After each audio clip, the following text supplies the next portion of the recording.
का बच्चा काट कर उसको बनाकर उसका खाल तू अपने ऊपर पहन ले। जब तुझे पिता के पास भोजन लेकर जाए, पिता आंखों से दिखाई नहीं देता है, वो धुंधला हो गई आंखें तो दिखाई नहीं देता है, तो वो केवल छूकर पहचानता था याकूब कौन है, एसाव कौन है, मेरे साथ कौन बैठा है, आवाज सुनकर पहचानता था। तब उसने उसके साथ धोखा जैसा हो गया। वो आया, आने के बाद उसने बोला कि हाँ पिताजी, मुझे शिकार मिल गया है और मैं आपके लिए सुंदर भोजन बनाकर लाया हूं, आप इसको खाइए और मुझे आशीर्वाद दे दीजिए। ऐसा बोलकर वो उसके पास आया। उसने बोला खाने से पहले मैं तुझे छूकर देखना चाहता हूं, क्या तू एसाव है या फिर याकूब है, मैं देखना चाहता हूं। माँ ने उसको तैयार किया। माँ के अंदर गलत रोल आ गया। माँ ने अपने बेटे के लिए ऐसा रोल को अदा किया। कभी कभी स्त्री का भी बहुत बड़ा एक रोल होता है अपने बच्चों की जिंदगी के लिए। आपका पालन पोषण, आपकी परवरिश अपने बच्चों के लिए भेदभाव में कभी बदलना नहीं चाहिए, क्योंकि परमेश्वर का वचन याकूब और एसाव के जीवन में ये दोनों भाई हैं, एक ही माता पिता के बच्चे हैं, लेकिन एक समय आने के बाद याकूब को उसकी मां ने उसकी आशीर्वाद के लिए उसको उकसाया और आशीर्वाद लेने के लिए जब उसको उकसाकर पिता के पास भेज दिया, तब उसने अपने आशीर्वाद पिता से लिया।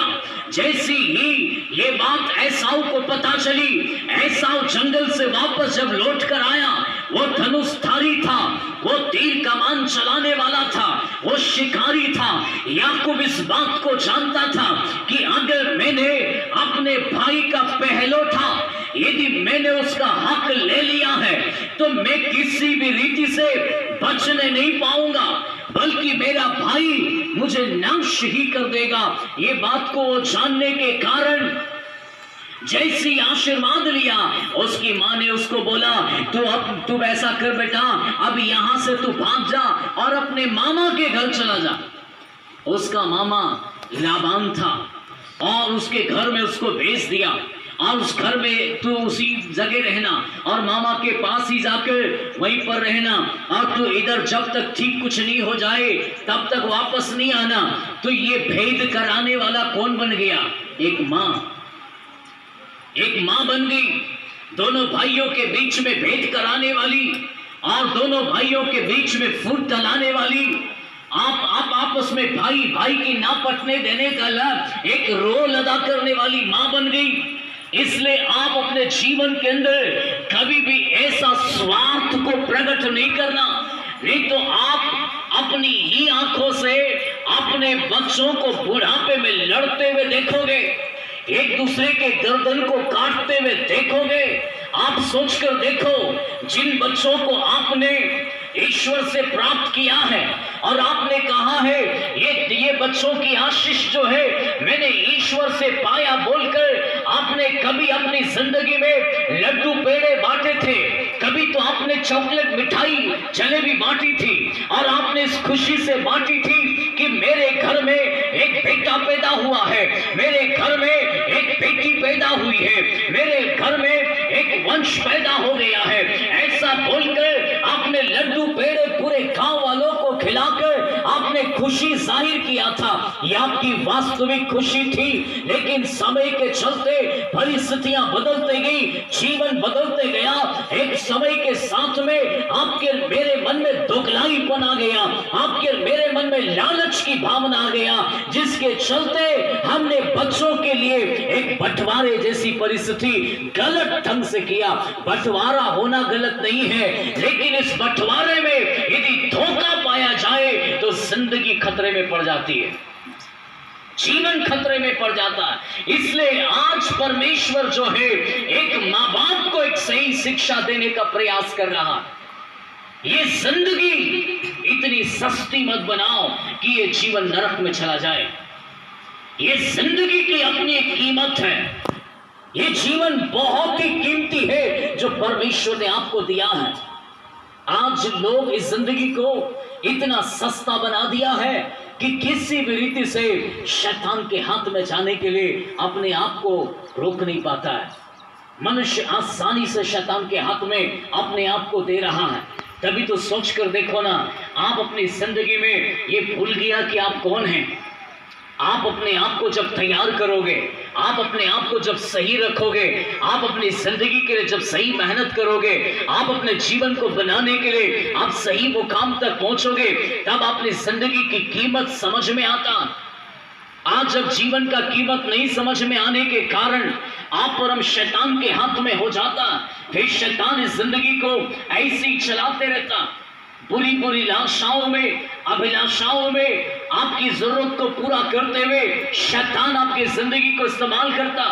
और कई लोग अपनी जिंदगी को ना पहचानने के कारण, शत्रु के हाथ में देने के कारण आपका जीवन क्लेश से भरता है, दुख से भर जाता है, आंसू से भर जाता है। एक गलत डिसीजन आपके जीवन को बर्बाद कर देता है। एक गलत फैसला आपको खून के आंसू रोने के लिए जिंदगी भर के लिए मजबूर कर देता। क्योंकि एक समय के बाद कोई भी व्यक्ति अपना फैसला बदल नहीं सकता। अब आप सोच कर देखो, अगर इस गांव के अंदर आपने 50 साल गुजारा है, आपके यहाँ पर हर व्यक्ति से अपना एक सर्कल बना है, पहचान बन गया है। आपको दुकानदार से लेकर, बिजनेसमैन से लेकर, गांव के लोगों से लेकर, मुखिया से लेकर हर व्यक्ति से आपकी एक पहचान हो गई है। आप 50-60 साल के बाद एक दूसरी जगह पर जाने का प्रयास कर रहे हैं, अनजान जगह पर, जहां पर आपके पास ना तो शरीर में ताकत बची है, ना तो शरीर के अंदर कुछ और है। ऐसे समय में आपको ना तो कोई पहचानता है। ऐसे वक्त में फिर आप आशा करेंगे कि वो भाई, ये भाई, तो वहां पर कोई सर्कल भी नहीं है, तो आपकी मदद के लिए कौन खड़ा होगा? वो अनजान जगह आपके लिए मानो परदेश के समान हो जाएगा वो आपके लिए। इसलिए लोग अपने जीवन को वहां गुजारते हैं जहां पर उनके लिए अच्छे फैसले होते हैं। इसलिए जीवन के अंदर याद रखो, आपको अच्छे फैसले करना है। जीवन को लेकर अच्छे फैसले करके आपको आगे बढ़ने की आवश्यकता। पर कभी भी इस धन को लेकर गलत फैसले मत करो। अपनी खेती को लेकर गलत फैसले मत करो। इस खेती को लेकर आपस में विवाद अपनी जिंदगी में मत बढ़ाओ, बल्कि आपस में जो कुछ भी आपके पास है इसको लेकर परमेश्वर को धन्यवाद करते हुए एक अच्छे जीवन को व्यतीत करो। अगर आपने जीवन में ऐसा गलत फैसला हो गया तो आपके लिए खतरा है, वो आपके लिए नुकसान है। अब याकूब और एसाव एक समय बहुत अच्छे रहते थे। एक मम्मी के गलत फैसले से भाई दूसरी जगह पर चला गया। अब जीवन भर एक दूसरे के लिए दुश्मन बन गए।